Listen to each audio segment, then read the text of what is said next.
I am Silambarasi Raja, working as an assistant professor, Department of Business Administration, Theivanai Ammal College for Women, Autonomous, Villupuram. Today we are going to see human resource management. Under human resource management, first we have to see what is human resource management.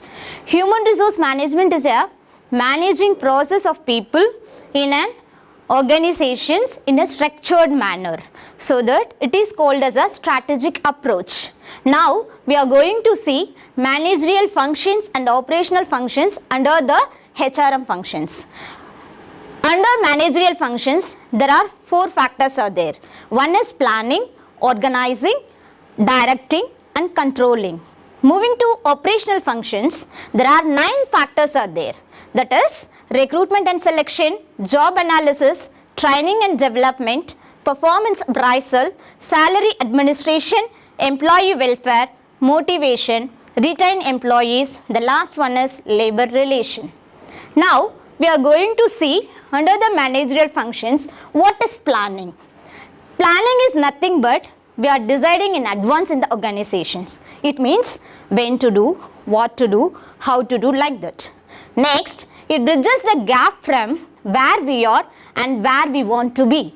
Next, to identify the current and future needs of the organizations. These are the points comes under the planning. Now we are moving to organizing. Organizing means allocate employees as per the skills and capacities. Organization as a process, it is involves assignment of duties, delegation of authority, etc. Next, moving to directing.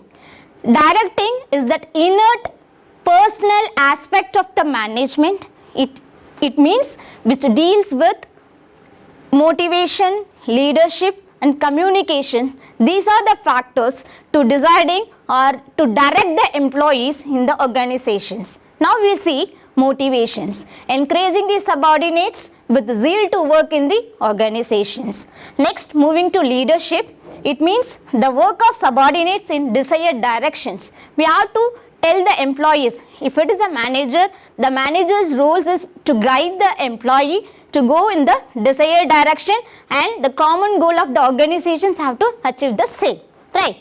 Next, moving to communication.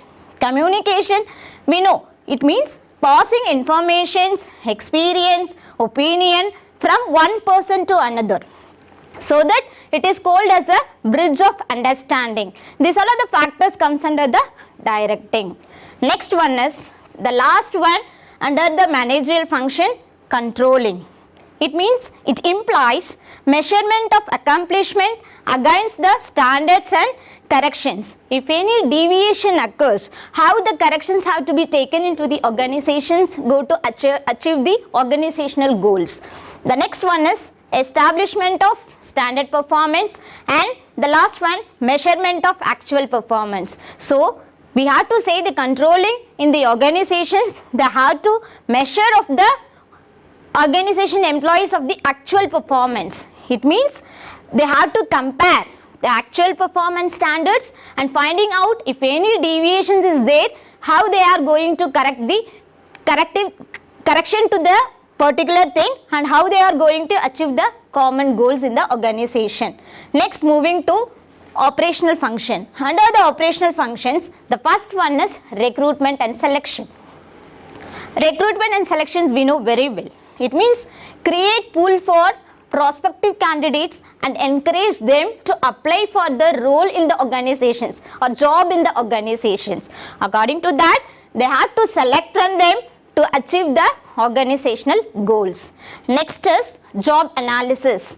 Job analysis, it means job description and job specification.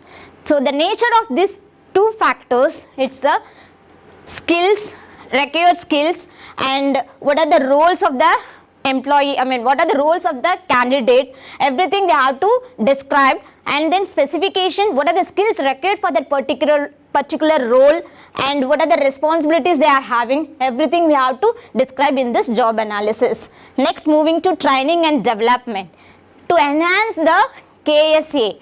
KSA means knowledge, skill and attitude of employee to do current and future job responsibilities. Next, moving to performance appraisal. We know performance appraisal. Performance appraisal, why it is needed for the organizations? Because they have to review the regular of the job performance and overall contribution to the organizations. That's what we need, performance appraisal in the organization. Fifth one is salary administration. That is wages and salary for different jobs, types, levels include compensations, incentives, bonus, etc. Next, moving to employee welfare. We have to talk about employee welfare is, it's called as a various benefits and facilities for well-being of employees. I'll give an example for here. Welfare facilities talk about transport. The organization gives the transport facility to the employee and medical insurance, etc. The next one is motivation. Motivation, we know, encouraging, managers have to encourage the subordinates to work, as per the time the work have to be completed. So automatically they will get monetary or non-monetary benefits, that is rewards, recognition, incentives, etc. Next one is retain employees. Why we need retain employees in the organization? It means we have to minimize the attrition here and maintaining the capable employees in the organization. That's what we need, the retain employees in the operational factors. The next one is labor relation.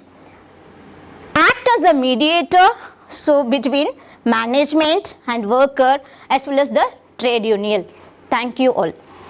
உலகத்தரமான கல்லூரி உங்கள் ஊரில் Deivanai Ammal college for women autonomous Villupuram. உங்கள் எதிர்காலம் உங்கள் கை.